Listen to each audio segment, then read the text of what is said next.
Eka Lini Maretna, NIM 1806465, kelas 5A PGSD. Pengertian dari model pengajaran non-direktif merupakan hasil karya Charles Roger dan tokoh lain pengembang. Konseling non-direktif, model pembelajaran non-direktif atau model pembelajaran tidak langsung, yaitu suatu proses membantu peserta didik agar dapat belajar dengan baik tanpa arahan dari guru, atau bisa disebut dengan pembelajaran tidak langsung. Bagian kedua yaitu tujuan utama. Tujuan utamanya adalah membantu siswa mencapai integrasi pribadi, efektif pribadi, dan penghargaan terhadap dirinya secara realistis. Hai, saya Delia Ainun Putri dengan NIM 1805942 akan menjelaskan mengenai prinsip dan peran guru. Prinsip model pembelajaran non-directive teaching yaitu meletakkan peran guru untuk secara aktif membangun kerjasama yang diperlukan dan memberikan bantuan yang dibutuhkan pada saat para siswa mencoba memecahkan masalah. Nah, pada model ini, lingkungan belajar diorganisir sedemikian rupa untuk membantu siswa mengembangkan integritas kepribadian. Yang selanjutnya yaitu peran guru. Peran guru dalam model pembelajaran non-directive teaching adalah sebagai fasilitator. Guru sebagai pembimbing bagi pertumbuhan dan perkembangan siswa.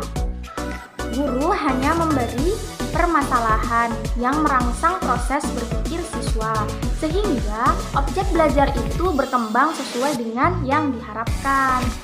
Dengan demikian, siswa dapat menemukan sendiri pengetahuan yang digalinya, aktif berpikir, dan menyusun pengertian yang baik. Halo teman-teman, izin memperkenalkan diri. Perkenalkan, nama saya Pipit Mogesari dengan NIM 1806654. Nah, teman-teman, selanjutnya ada model belajar dari non-directive teaching. Menurut Joyce and Will, mengelompokkan model-model belajar yang menjadi penunjang dalam pembelajaran non-direktif. Nah, menurut mereka ada 4 model pembelajaran dari non-direktif ini. Yang pertama, model pengelolaan informasi. Nah, model pengelolaan informasi yaitu model yang ditekankan pada pengambilan, penguasaan, dan pemrosesan informasi. Model ini lebih memfokuskan pada fungsi kognitif peserta didik. Model ini didasari oleh teori belajar kognitif yang berorientasi pada kemampuan peserta didik dalam proses informasi dan dapat memperbaiki kemampuannya. Kemudian, yang kedua ada model personal. Nah, model ini bertitik tolak pada teori humanistik, yaitu berorientasi pada pengembangan konsep diri setiap individu, dan model ini memfokuskan pada konsep diri yang kuat dan realistis untuk membantu membangun hubungan yang produktif dengan orang lain dan lingkungannya. Kemudian yang ketiga ada model interaksi sosial. Nah, apa sih model interaksi sosial ini? Model interaksi sosial ini menekankan pada hubungan personal dan sosial kemasyarakatan di antara peserta didik.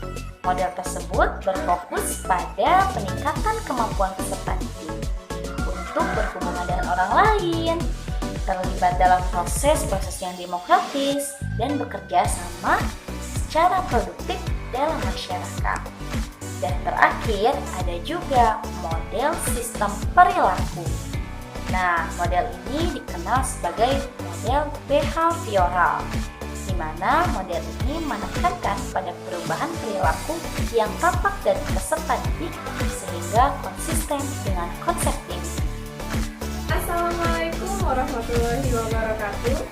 Perkenalkan, nama saya Dita Kusuma Putri, NIM 1806478, akan menjelaskan materi selanjutnya.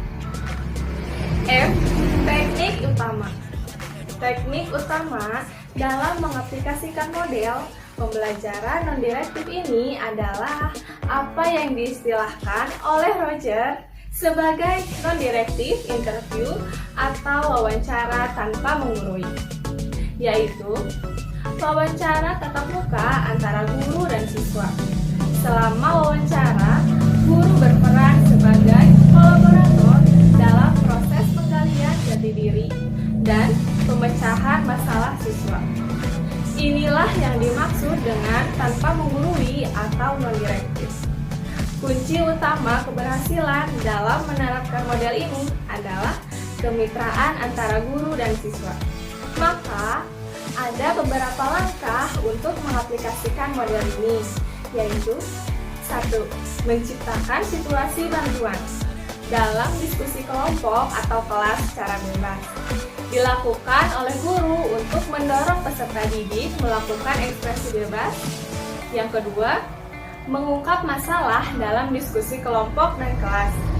Dilakukan oleh peserta didik, didorong untuk merumuskan masalah dan guru menerima perasaan-perasaan peserta didik. Yang ketiga, pengembangan insight dalam diskusi kelompok dan kelas. Dilakukan oleh peserta didik untuk mendiskusikan masalah-masalah dan guru membantu peserta didik.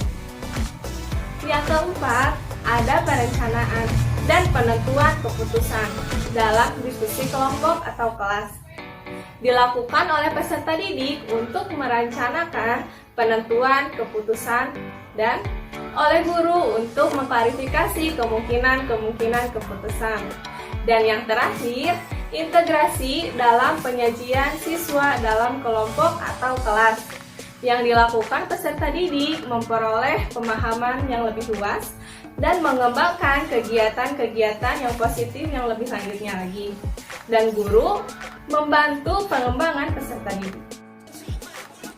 Perkenalkan, nama saya Niken Aida Putri dengan NIM 1800812. Pada kesempatan kali ini saya akan memaparkan mengenai strategi dan kelebihan serta kekurangan pembelajaran tidak langsung. Yang pertama, strategi pembelajaran tidak langsung. Menurut Martin tahun 1983, strategi pembelajaran tidak langsung mengambil minat dan rasa ingin tahu siswa yang akan menggalakkan mereka untuk menyelesaikan masalah. Selanjutnya ada kelebihan pembelajaran tidak langsung. Nah, strategi pembelajaran tidak langsung ini membolehkan siswa terlibat secara aktif dalam pembelajaran. Proses dan aktivitas pembelajaran dilaksanakan oleh siswa.